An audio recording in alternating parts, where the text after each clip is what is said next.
Hello mga ka-K!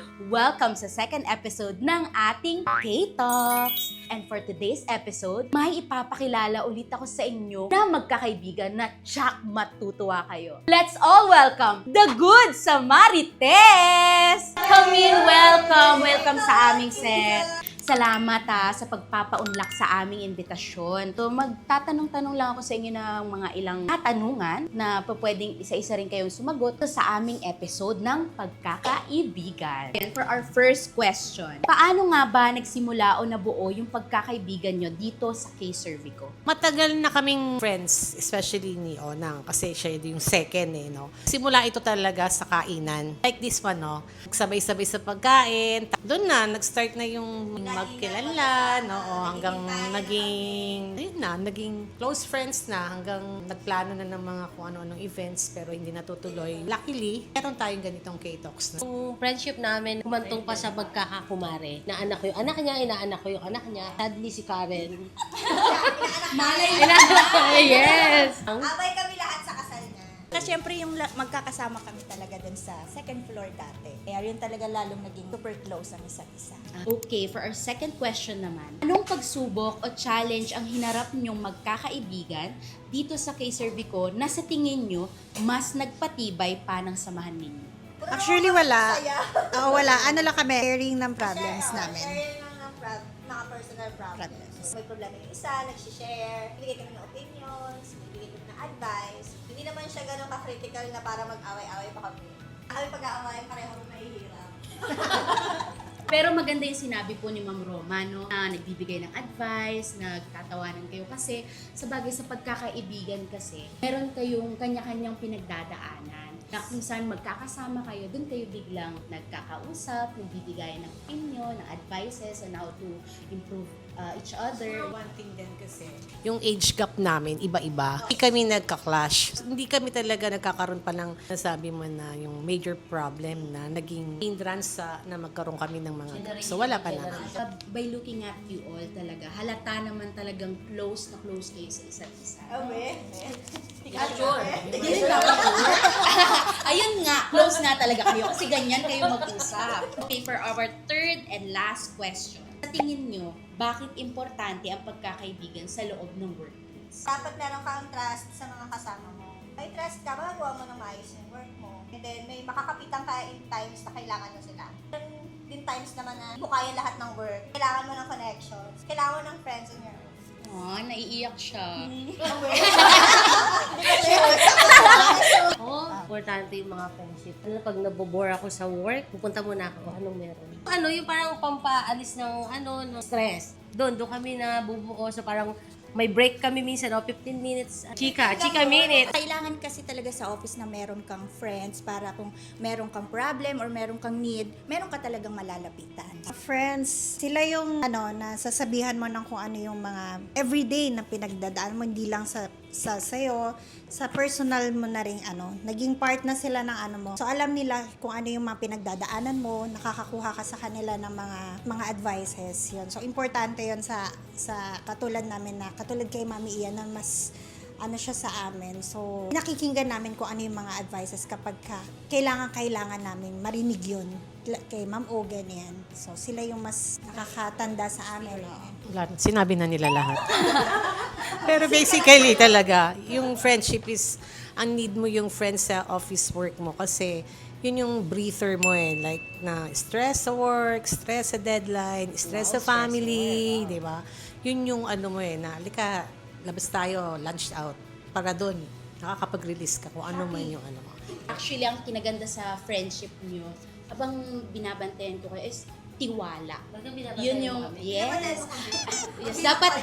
Dapat laging observant din. Kasi meron kayong tiwala sa isa't isa. Kaya kayo, yan yung mga sinasabi nyo na nakakapagsabi kayo ng ano nangyayari ng day-to-day nyo, kahit mapatrabaho man yan, or personal na buhay. Kaya maganda yung naging pundasyon ng friendship ninyo. Kaya up until now, nandito pa rin kayo sa K-Cervico at nagsasama-sama bilang kaibigan. Alright, before we end, let's play a quick and fun game called Guilty or Not Guilty. Tataas nyo lang ang card kung guilty or not guilty.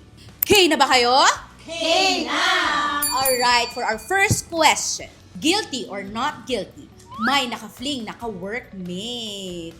3, 2, 1, raise it up.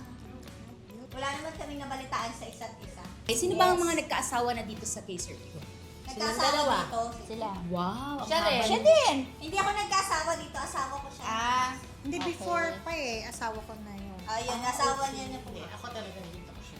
Ang pinakamahaba palang buhok si Ma'am Iya. Yes. Hanggang pintuan.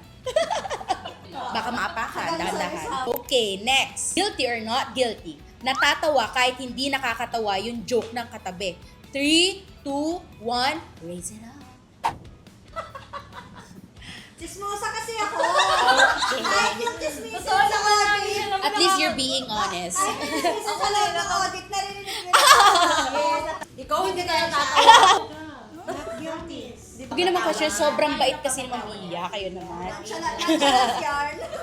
Ma'am Cha, hindi rin ba? Seryoso to.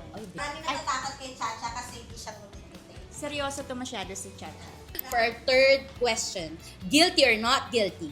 Nakakalimutan mag-reply kahit nabasa naman. 3, 2, 1, raise it up. Meron dyan talaga. Wow, guilty na guilty. Lahat. Lahat. Nagawa niyo na ba yun sa isa't isa? Nag-guilty ka ate. Naniniwala dito? Nag-chat ako sa'yo nakaraang gabi. Alas 8, alas 12 ka nag-reply. Okay. Sorry na mali lang. So, babaguhin ko pala, hindi pala tiwala ang pundasyon. Okay, next. Ibaba niyo muna.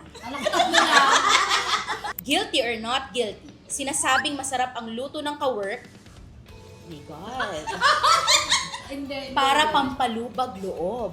3, 2, 1, raise it up. No, kasi... No. Sasabi namin lasang panis. No, lasang panis tayo. Buti na pala, hindi ko kayo napagluto. Oo. Kaya sa susunod, masarap na yung gano'n. Kasi yun yung ano, yun yung banding namin yung kain. Kaya Dapat masyado masarap kaming seryoso talaga. dun sa pagkain. Pagka mapanis na siya, sinasabi, mapanis na yan. Pag hindi yan masarap, hindi yan masarap. Oo. Pag masarap to, masarap to, magdala ka. Ganun. Na-try nyo na bang makakain ng niluto ng bawat isa sa inyo na hindi ganun kasarap? Yes. Hindi kasi hindi masarap. Pwede nyo bang Ano pangalanan? naman, hindi lang masyadong masarap. Sino ba? Kaninong pagkain Wala, yung kaya si Chacha? Karen Umamin ka masarap na yan. kaninong pagkain niya. Kasi si Chacha laging panis ang panlasa. Iba dila nito eh. Kaya Kaya dapat kasi, ano yan eh. lasang panis lagi sa kanya yung pagkain. Meron kaming pagkain na gusto namin 4, siya ayaw niya.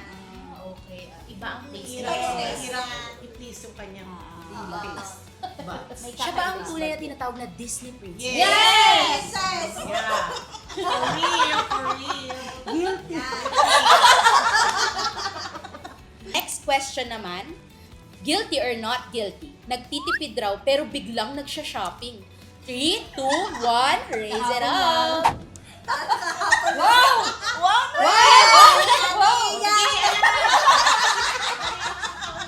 Kaya pala, habol siya.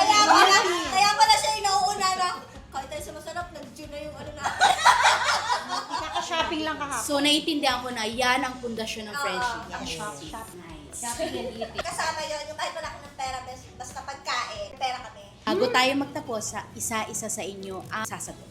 Ano nga ba ang maipapayo nyo sa ating mga viewers na hanggang ngayon hinahanap pa yung tamang circle sa workplace? Papayo ko lang siguro is, tanggapin mo yung negative sides na ugali ng friend mo. Kasi kung hindi mo siya tatanggap, clash lang kayo. Naman dahil magkakaibigan kami, pare-pareho kami ng ugali. Iba-iba kami ng ugali sa totoo lang. May tahimik, may masungit, may guidance counselor, may 1 terabyte na utak na hindi namin minsan na-achieve pag nag-joke. Naman kami yung friends niya, so mas madala siya sa iba. Alam namin yun as a group of friends. Di lang kami. Ang sa amin umiikot yung everyday niya kahit magkakasama kami sa trabaho. Hindi siya one day lang na mabibuild yung friendship nyo. Habang tumatagal, mas lumalalim yun. So, doon nyo siya mas nakikilala. Tapos, habang tumatagal, hanapin mo sila. Lalo pagka may problem ka, mo mas a-appreciate sila. Hanapin nyo yung ganong, yung friends na intindihin ka sa lahat ng bagay. So yung sa akin lang yung tagline ko for the friendship, friends that eats and shopping together stays together. Yun na yun? Wala, may shopping na pala. Ako naman, siguro, learn to be humble. Learn to adjust kung ano yung mga kasama mo. Huwag kang magmataas, huwag kang kailangan magpakumbaba ka pa nga di ba? Para lapitan ka nila, hindi ka nila yung, syempre sa una mukha kang mataray, pero once naman nakilala mo na siya, malalaman mo na hindi pala siya ganun. Tsaka yun nga, avoid yung yabangan. Ako meron ako niyan eh. Oy, ako may ganyan. So para walang ganon, parang walang clash na inggitan. Sa akin naman po, parang dapat sa magkakaibigan, pag meron kang makikitang mali dun sa isa, syempre kaya nga ikaw tinuturing niyang kaibigan, i-open mo sa kanya. Yung parang wala bang halong kaplastika na kung anong nakikita mong hindi tama, itatama mo siya. Or kung ano rin yung pagkakamali mo, tanungin mo sa kanila kung tama ba ako or mali. Ganda yung pananaw nyo kung paano makipagkaibigan. In my own perspective naman po, not everyone is your friend. So, you have to choose your friends. Kasi hindi lahat naman makakaintindi sa inyo eh. Pero good thing, meron kayong ganyang samahan na na-build nyo na ng matagal na panahon. Kasi given the tenure po napakaganda ng friendship nyo. Kasi yung samahan niyan parang nakakagising siya sa iba na natutulog. Totoo ba? Thank you po, Good Samarites. Sana mas marami pa kayong memories and chika moments together. Stay happy, stay connected, keep spreading good vibes here in K Cervico. Maraming salamat po and see you on our next episode of K Talks. Happy